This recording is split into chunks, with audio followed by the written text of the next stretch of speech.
कितना जुदा है ये इंसान। गलती खुद की और आरोप औरों पर लगाता है। दूसरों की तो बात ही क्या, इससे तो चांद में भी दाग नजर आता है। आज जो मैं आपको स्टोरी सुनाने जा रही हूँ वो स्टोरी है एक बहुत ही क्यूट कपल की, हस्बैंड और वाइफ। दोनों एक दूसरे के साथ बहुत ज्यादा खुश थे। हस्बैंड एक जॉब वर्कर था और वाइफ एक सिंपल सी हाउसवाइफ थी। दोनों की जिंदगी में बस एक ही चीज की कमी थी कि उन्हें कोई बच्चे का सुख नहीं था। शादी के 7 साल बाद बहुत कोशिशों के बाद उन्हें एक बेटा हुआ। बेटा हुआ मानो जैसे उनकी पूरी जिंदगी ही बदल गई। उसके साथ खाना, उसके साथ सोना, उसके साथ जागना, उसके साथ मस्ती करना, उसके साथ अपना वापस बचपन जीने जैसा हो गया। जब 2 साल बीत गए, बच्चा 2 साल का हो गया, एक दिन वो अपने घर में खेल रहा था। उसी दिन वही डेली रूटीन के हिसाब से हस्बैंड वापस सुबह सुबह अपने जॉब पे जा रहा था, वाइफ अपने घर के काम कर रही थी। जब हस्बैंड जा रहा था अपने बेडरूम से निकलकर हॉल की तरफ, तो उसने देखा एक सायरप की बोतल खुली पड़ी थी। उसने अपनी वाइफ से कहा, क्योंकि वो बहुत ज़्यादा लेट हो रहा था ऑफिस के लिए, तो उसने अपनी वाइफ से कहा कि प्लीज़ इसका ढक्कन लगा देना और इसे कबर्ड में सेफली रख देना। वाइफ ने तो उस टाइम हाँ कह दी।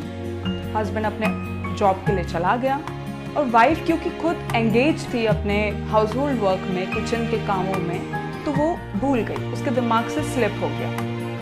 बच्चा वहाँ पर खेल रहा था, एकदम से उसे वो बोतल बहुत ज़्यादा अट्रैक्टिव लगी। वो धीरे से उस बोतल के पास गया और उसके साथ खेलने लगा और उसको देखते उसने वो पूरा का पूरा सायरप पी लिया, जो कि पॉइजनस निकला। थोड़ी देर बाद जब वाइफ ने अपने सारे कामकाज खत्म करके उसने सोचा मेरा बेटा क्या कर रहा है, चलो मैं चल के देखती हूँ। तो जैसे ही वो गई तो उसने देखा कि उसका बेटा अनकॉन्शियसली एक जगह पे लेटा हुआ था। उसको लगा शायद खेलते खेलते थक गया होगा तो सो गया होगा, तो उसने उसको उठाया तो वो उठा नहीं। वो बहुत ज़्यादा घबरा गई। टेंशन के मारे उसने सोचा कि अब मैं क्या करूं, और पास में उसने देखा कि वही सायरप की बोतल उसके पास, बच्चे के पास में पड़ी हुई थी। उसको और ज़्यादा टेंशन हुआ।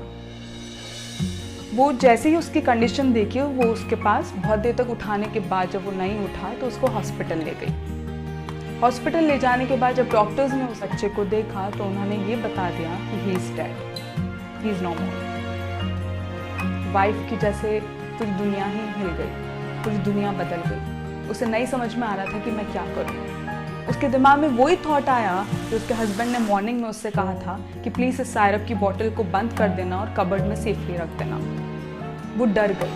उसे ये भी टेंशन हुआ कि हस्बैंड का क्या रिएक्शन होगा, और प्लस उसे बच्चे के खोने का गम भी था। वो पूरी तरीके से टूट चुकी थी। जैसे ही हस्बैंड को इस न्यूज़ के बारे में पता चला, वो भागा भागा आया हॉस्पिटल और उसने सिर्फ वाइफ से 4 शब्द कहे। क्या लगता है आपको, क्या कहा होगा उसने? मेरे हिसाब से 99% लोग ये सोच रहे होंगे कि उसने ज़रूर वाइफ को चिल्लाया होगा। उसने ज़रूर वाइफ को ये कहा होगा कि तुम्हारी वजह से ये हुआ, या तुम्हारी वजह से तुमने ये सब किया। नहीं, हस्बैंड ने ये नहीं कहा। हस्बैंड ने उसे बस इतना कहा कि मैं तुम्हारे साथ हूं। ये रिएक्शन देख के वाइफ एकदम शॉक्ड हो गई कि हस्बैंड ऐसा कैसे कह सकता है, क्योंकि वाइफ की कोई गलती थी ही नहीं।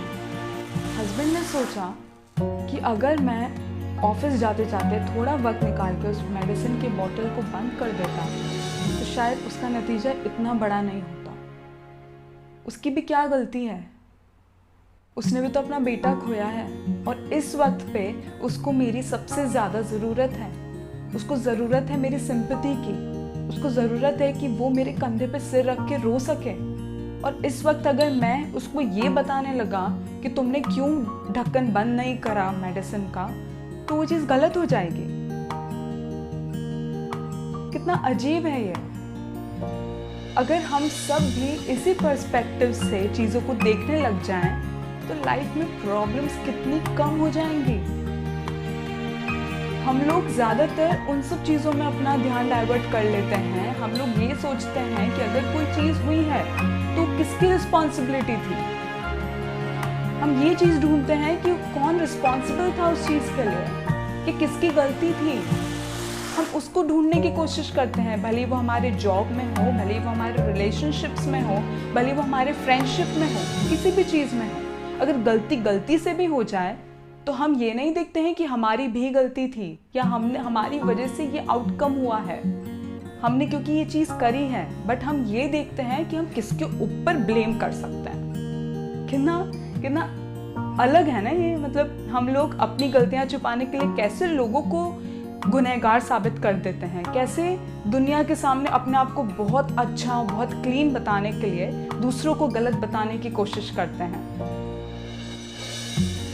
It is very easy to break any kind of relationship in a second, but it takes years to build that relationship. And in the end, मैं बस इतना कहना चाहूँगी that stop the blame game. Stop right now. Stop looking out the window and looking in the mirror. Hit the like button if you like our video. Subscribe to our channel if you want to see more motivational videos like this. And don't forget to press the bell icon to get notified whenever new video will arrive.